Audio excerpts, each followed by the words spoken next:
Westminster, and we can talk to Minister of State for Trade Policy, Douglas Alexander. Lovely to see you. Can we talk about this welfare issue? There's a vote on Tuesday. There are papers reporting this morning that the government is being forced to water this down because of all the pressure from the backbenches. Is that true? Well, of course there's going to be conversations over the coming days. What we are looking at on Tuesday is the second reading debate. That's a vote on the principles of welfare reform. And what's striking when you look at the reasoned amendment that's been tabled, that's been signed by more than 120 Labour colleagues, is the degree of commonality, the agreement on the principles. There are obviously genuine concerns in relation to the implementation of those principles, and I expect that those are the discussions that will be happening between members of Parliament and between ministers in the course of the coming days. Can you guarantee this morning that the vote is going to go ahead on Tuesday? Well, the Deputy Prime Minister made that clear at the dispatch box yesterday. As I say, there's important work to be done in the coming days. And it's right that we try and make sure that we get this bill right. This is a very important piece of legislation. Nobody wants to see the continuation of the broken welfare system that we inherited from our Conservative predecessors. But it's obviously an issue that is very deep for Labour Party members, for Labour Party members of Parliament, and indeed for those of us within the Labour government. And there's a determination to get that right. Yeah, but I mean, it seems extraordinary when it is such an important policy that you're saying a couple of days before the second reading that actually things may be dramatically changed. Well, respectfully, it's not a couple of days. We've got many days and many hours to talk through this bill. The second reading is the first stage of the legislative passage. You've then got the committee stage, you've got the report stage, you've got the third reading. And having piloted legislation through Westminster in the past, I'm very aware that there are significant opportunities to influence and direct the implementation of legislation as it passes through the Commons. But you're right to recognise, given the amendment that's been laid, there are important conversations that need to happen in the immediate days ahead, and I fully expect that's what will be the case. We're talking about potentially northwards of 120 Labour MPs backing this rebel amendment.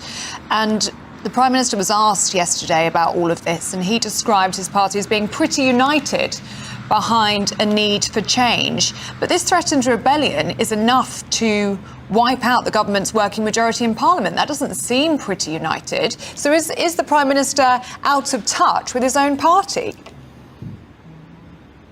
Now, what the Prime Minister made clear was how, if you actually read the terms of this amendment, we actually share a great deal in common across the Labour Party, a commitment to make sure that there is provision and support for people to get off benefits and get into work, a recognition that we need fundamental reform of the welfare system, a determination to make sure that the most vulnerable are protected. Now, it's right to recognise that there have been concerns expressed within that reasoned amendment, but that's exactly why these conversations will now be happening. But I'm very struck by the willingness and determination of colleagues right across Parliament to try and get this important piece of legislation right. I've got many friends as well as colleagues who have signed that amendment, and I fully anticipate that we'll be talking to them in the coming days. Hey, do you think you're getting anywhere as a government? I mean, you're a year in next week, Mr. Alexander. Today, YouGov's released their first MRP poll of the new Parliament. We know these MRP polls, which look at individual constituencies, have proved to be in the past pretty accurate. It says if there was an election now, it'd be a hung Parliament. Reform on 271 seats, Labour on 178.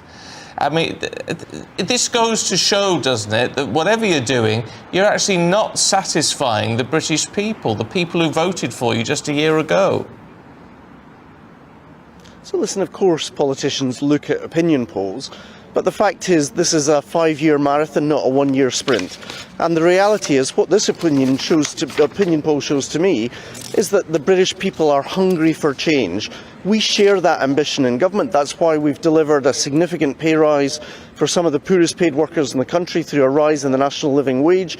It's why we've seen for the first time since 2008 waiting lists beginning to come down after the inheritance that we received from the Conservative Party.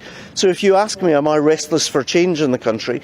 Absolutely. But I'm equally proud of the fact that, for example, 34,000 people who work for Jaguar Land Rover are in their jobs because we were able to deliver a trade deal, the first trade deal with the Trump administration in recent weeks. So we take that as an instruction to continue the work of change, which we're determined to do as a government. The government has agreed to raise spending on defence to 5%, but you've been accused, haven't you, of artificially inflating that figure because you're including things like measures on net zero and tackling small boat crossings towards that bigger spend. So is this just smoke and mirrors? No, it's not. It was a commitment that was made yesterday at the NATO summit, and there was wide agreement across the NATO membership that this needs to happen. The inclusion of security measures along with defence measures reflects the reality of modern warfare.